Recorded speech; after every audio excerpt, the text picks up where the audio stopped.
Queridos irmãos, boa noite, graça e paz seja com cada um de nós. Eu quero compartilhar com os amados irmãos o texto lá de Gênesis capítulo número 2, versos de 1 a 3, que diz assim a santa palavra do Senhor. Gênesis capítulo 2, versos de 1 a 3. Assim os céus e a terra e todo o seu exército foram acabados. E havendo Deus acabado no dia 7º a sua obra que tinha feito, descansou no dia 7º de toda a sua obra que tinha feito. E abençoou Deus o dia 7º e o santificou, porque nele descansou de toda a sua obra que Deus criara e fizera. Interessante, queridos irmãos, que esse texto é uma continuação, os versos de 1 a 3 de Gênesis capítulo 2, é uma continuação do capítulo 1, quando Moisés, portanto, ele começa a detalhar tudo aquilo que Deus fez, ele começa a mostrar de forma bem minuciosa, ele começa a mostrar um Deus criador que tem todo o poder. É bem verdade que o pano de fundo aqui nessa passagem, no capítulo 1 de Gênesis, é Moisés indo de encontro aos deuses do Egito. Haja vista que o povo tinha saído do Egito, estava recém-saído do Egito, e ele, portanto, quando começa a escrever o Pentateuco, e exatamente no capítulo 1, ele começa a mostrar a diferença entre o Deus verdadeiro e os deuses do Egito.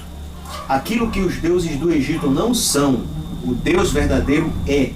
Então, no capítulo número 2, versos de 1 a 3, é uma continuação, podemos dizer assim, é a conclusão. É a conclusão de tudo aquilo que ele falou, de tudo aquilo que ele descreveu ao longo do capítulo 1. Interessante é que ele começa a dizer assim, ou portanto, pode ser traduzido, os céus e a terra e todo o seu exército foram acabados. E havendo Deus acabado no dia 7º a sua obra que tinha feito, descansou. O que nós entendemos aqui, queridos, é que exatamente Deus nos mostra uma verdade aqui. A importância de se ter um dia para descanso. Trabalhamos 6 dias, mas temos que ter um dia para descansar. Para descansar da labuta do trabalho, para estarmos com a família, para estarmos dedicados e dedicando-se ao trabalho de Deus. Note que o dia 7º, Adão e Eva, eles descansavam, e o próprio texto vai dizer, a partir do texto original, que eles também cultuavam a Deus, também adoravam a Deus, porque eles passaram os 6 dias trabalhando, cuidando do jardim, cuidando da criação de Deus, sendo mordomos naquilo que Deus colocou sob a responsabilidade deles. E agora, no 7º dia, eles tinham a oportunidade de descansar dessa tarefa do dia a dia e também se relacionar, estarem juntos, tendo tempo um para o outro e também tempo para Deus, para o Senhor, tempo para o Senhor. Então, o que Deus nos ensina é exatamente isso. E eu quero comunicar aos amados irmãos que, quando nós negligenciamos esse mandato do Senhor, nós estamos indo de encontro ao que Ele estabeleceu e, portanto, estamos transgredindo as suas leis. Muitos de nós queremos trabalhar todo dia. Queremos trabalhar todo dia. Muitos até têm o seu emprego de carteira assinada, mas no domingo, mesmo assim, vão trabalhar. E eu quero dizer que se você faz isso, você está transgredindo o mandato de Deus. Porque Deus tem poder para prover o seu sustento nos 6 dias que você trabalha. Mas o dia que Ele dedicou para a adoração e para você cuidar de você e para que você esteja com sua família, você precisa também obedecer a este mandamento do Senhor. Muitos de nós queremos trabalhar todos os dias, mas saiba que se assim você faz, você está transgredindo ao mandato de Deus. Interessante que a nossa confissão de fé batista de 1689, que também é conhecida como Segunda Confissão de Londres, Segunda Confissão de Fé de Londres, porque já teve uma, 1644, a primeira Confissão de Fé Batista, e a segunda exatamente foi em 1689, que é essa que nós estamos em mãos. No capítulo 4, fala sobre a criação. E no parágrafo 1, a confissão vai nos ensinar umas verdades. No parágrafo 1 diz assim: no princípio aprove a Deus, o Pai, o Filho e o Espírito Santo, para a manifestação da glória do seu eterno poder, sabedoria e bondade, criar ou fazer o mundo e todas as coisas nele, sejam visíveis ou invisíveis, num espaço de 6 dias, e tudo muito bom. A primeira verdade que nós entendemos aqui é que a Trindade Santa estava ativa na criação. Tudo que veio a existir, tudo aquilo que nós podemos ver, tudo aquilo que nós não podemos ver, o mundo material e o mundo espiritual, tudo foi criado pela Trindade Santíssima. E interessante, queridos irmãos, que esta criação foi com um objetivo. A Trindade deu origem a todas as coisas com um objetivo. O primeiro objetivo foi, como está dizendo aqui, para a manifestação da glória do seu poder. Pelo poder de Deus, pelo poder da Santíssima Trindade, tudo veio a existir. E o interessante, queridos irmãos, é que este mesmo poder que criou, que deu origem a tudo, é o mesmo poder que sustenta e que dirige todas as coisas. É o mesmo poder que está ativo, agindo em toda a sua criação. E ele vai dizer que, para a manifestação também da sabedoria da Santíssima Trindade, nós temos um Deus além de poderoso, e que criou todas as coisas, e que sustenta e que dirige todas as coisas. Nós temos um Deus que é sábio. Ele criou com sabedoria. A criação mostra a sabedoria de Deus. Tudo que ele fez, a forma como ele começou a organizar o planeta, tudo que ele fez foi com sabedoria, expressando a sabedoria do Criador. Mas também esta criação demonstra a bondade de Deus. Deus é um Deus bom, e a criação tem marcas da bondade de Deus. O ar que nós respiramos, água que nós podemos beber, alimentos que nós podemos plantar e colher, apesar dos nossos pecados e das nossas transgressões à lei de Deus, Deus mostra que Ele é bom. E a sua criação, e Ele deu origem a tudo para mostrar a bondade dEle também sobre nossas vidas. Mais adiante, o texto da nossa confissão, parágrafo 1, vai dizer: criar ou fazer o mundo e todas as coisas nele, sejam visíveis ou invisíveis, no espaço de 6 dias, e tudo muito bom. Como nós acabamos de ler aqui, 6 dias ele criou, e no 7º ele descansou. Ele abençoou, para que nós tenhamos um dia também de descanso. Quando nós trabalhamos, nós imitamos ao nosso Criador. O nosso Criador trabalhou 6 dias.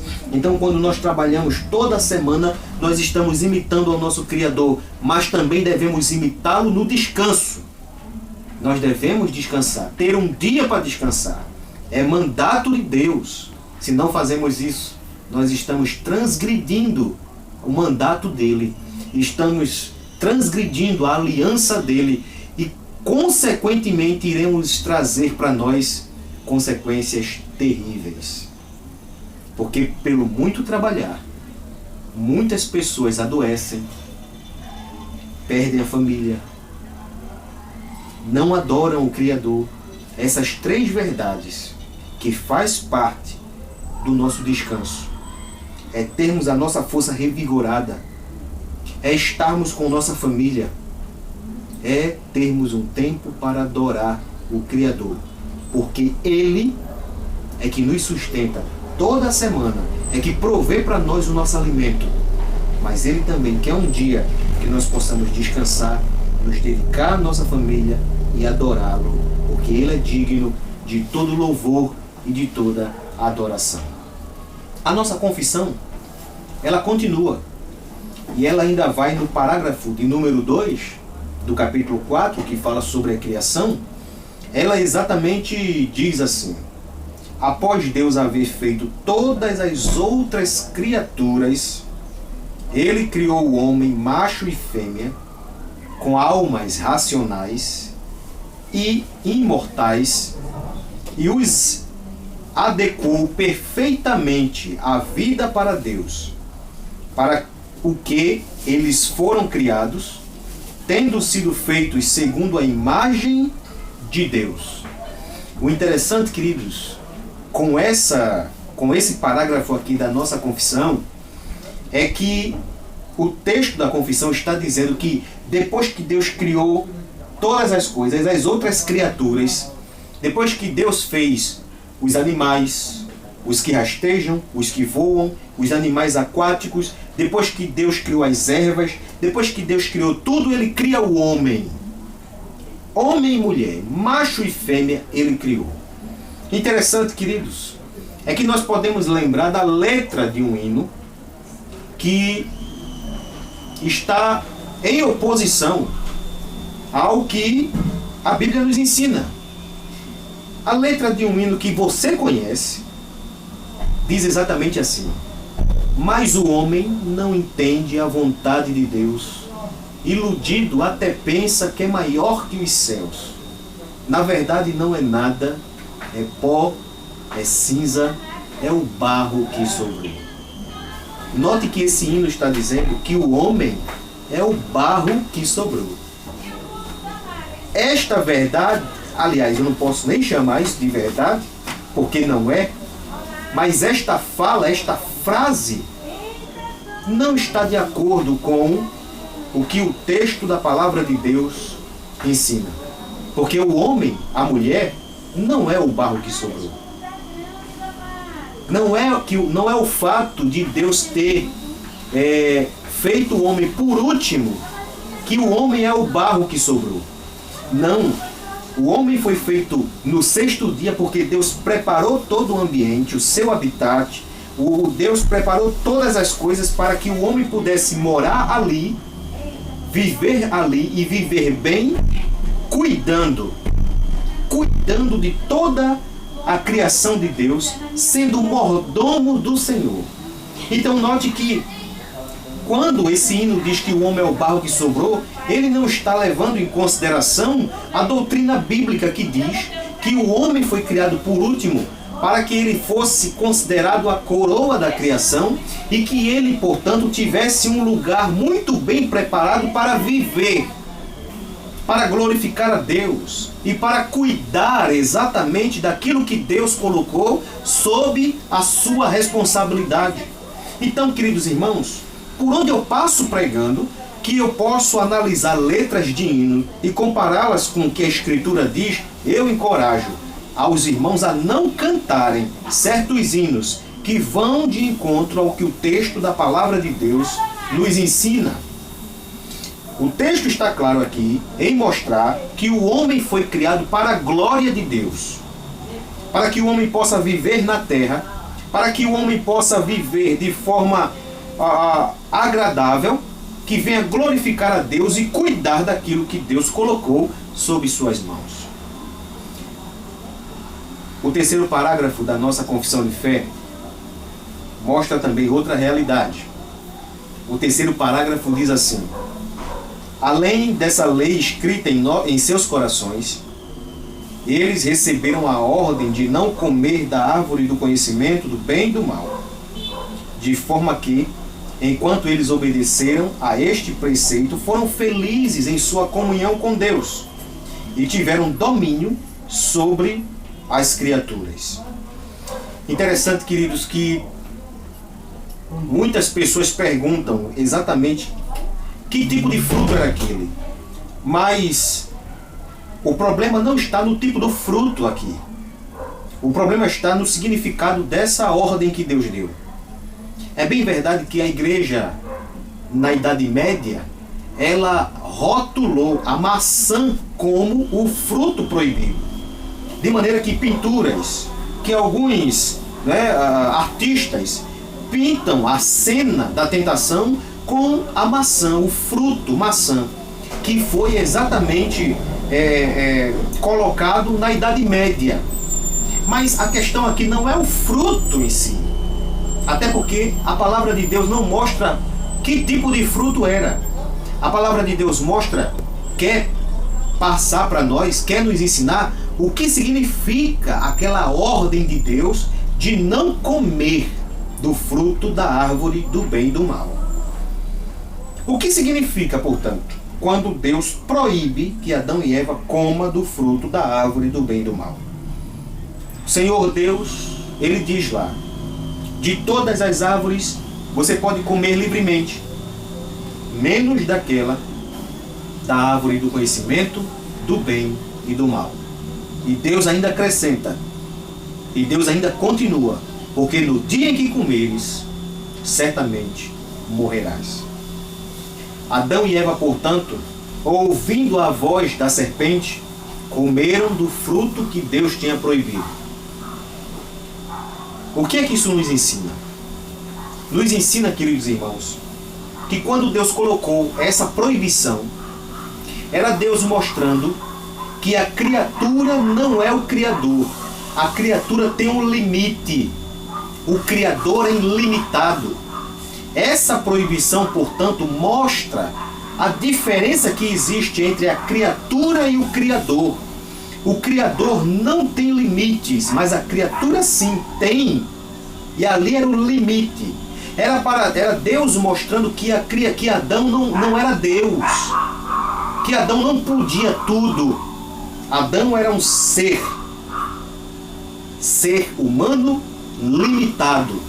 Ele tinha um limite, ele não podia passar esses limites, porque senão ele ia ter consequências amargosas, duras em sua desobediência. O que a tentação, a proibição de comer da árvore, do fruto, do conhecimento do bem e do mal, nos ensina exatamente isso. É que o ser humano é limitado. E Deus é o ilimitado, todo-poderoso. Ele pode todas as coisas. Não há limite para Deus. Portanto, a criatura não é o Criador. A criatura não pode tudo. A criatura tem suas limitações. Queridos, note que quando a serpente está conversando com eles, com Eva, e Adão estava perto, porque o texto vai dizer exatamente que Adão estava com ela, a partir do texto original. No texto original existe uma partícula lá que quando Eva, portanto, pegou do fruto, comeu e deu a seu marido que estava com ela, embora que na nossa tradução em português não foi traduzido essa última sentença, mas no original está assim. Ela, portanto, ouve a voz da serpente dizer: vocês não vão morrer, vocês vão ser como Deus, conhecedores do bem e do mal. Então, queridos, o que ela desperta em Eva e Adão é esse desejo de ser como o Criador, é esse desejo de serem Deus. Isso, queridos irmãos, está presente na nossa sociedade, está presente na humanidade. Alguns cientistas querem se tornar deuses. Alguns cientistas querem conhecer aquilo que não é permitido para nós conhecer. Alguns querem ir mais além e extrapolar os limites estabelecidos para que sejam conhecidos, para que venham atingir ou alcançar algum status, para que venha conhecer onde o universo começa e onde ele termina, a idade exata do universo. O ser humano quer ser Deus, fruto da tentação e da queda no jardim do Éden. Mas ali naquele jardim, mas ali naquela proibição, Deus estava dizendo que o ser humano é um ser limitado, tem suas limitações. E quando nós ultrapassamos os limites que são colocados, impostos sobre nós, nós temos consequências terríveis dos nossos pecados. Então, o trecho da a nossa confissão, no capítulo de número 4, que fala sobre a criação, nos mostra exatamente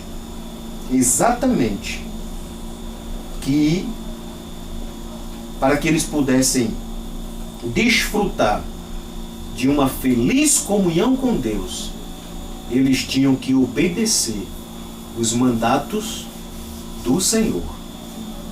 Só que a comunhão com Deus foi quebrada, porque eles ultrapassaram os limites. Eles queriam ser como Deus. A partícula lá no hebraico, como, quando ele diz, sereis como Deus. A partícula lá no hebraico, essa partícula como, significa você estar em pé de igualdade. Você se assemelhar. E era exatamente isso que foi colocado no coração de Adão e Eva. Eles estarem no mesmo patamar de Deus, em pé de igualdade. Eles queriam ser Deus. Ultrapassaram o limite.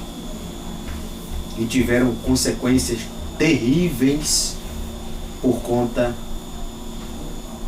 desse pecado. Todos nós temos limites. Somos limitados. Temos as nossas limitações. Somos seres humanos.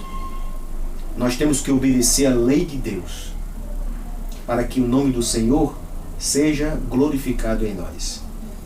Porque, pense bem nisso, todas as vezes que você ultrapassar os limites do Criador, você vai ter consequências desastrosas na sua vida.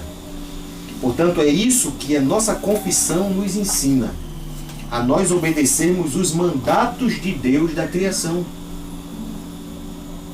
Deus abençoou um dia para nós descansarmos, e nós temos que obedecer.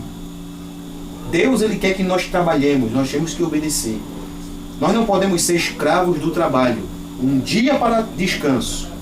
Mas muitas das vezes nós queremos trabalhar, porque temos uma meta, temos um objetivo a ser alcançado, extrapolamos os limites e começamos a atrair consequências para nossas vidas.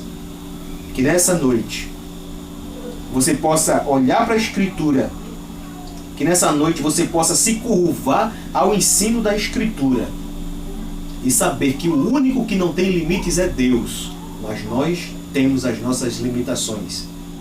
Nós temos que obedecer aos mandatos de Deus. Como tem sido a sua vida?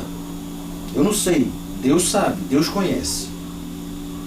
Mas também Ele está dando a sua palavra para que ela seja obedecida, para que o nome dEle seja glorificado. Nós vamos orar, nós vamos agradecer a Deus e pedir que o Senhor venha estar nos ajudando a obedecermos a sua palavra, a obedecermos a sua lei e assim glorificar o nome dEle. Não ultrapassar os nossos limites, mas estar obedecendo sim a lei, o mandamento, o mandato do Senhor. Ó Deus, nós queremos te agradecer, porque a tua palavra sempre fala aos nossos corações. E te pedimos, ó Deus, que o Senhor, em nome de Jesus, venha estar ouvindo as nossas orações e nos ajudando a obedecer os teus mandatos, a viver a tua palavra e, ó Deus, glorificar o teu santo nome. Mas, ó Deus, se nós ultrapassarmos os nossos limites, que quase constantemente fazemos isso, que o Senhor nos restaure, tenha misericórdia de nós e que nos ajude a fazermos a tua vontade para a glória do teu nome. Perdoa os nossos pecados, e faz com que nós nos curvemos aos ensinos da Tua palavra. Nós te oramos, ó Deus, na certeza de que Tu estás nos ouvindo e responderá às nossas orações por Cristo, nosso Senhor. Assim te oramos e já te agradecemos em nome de Jesus. Amém. Deus te abençoe.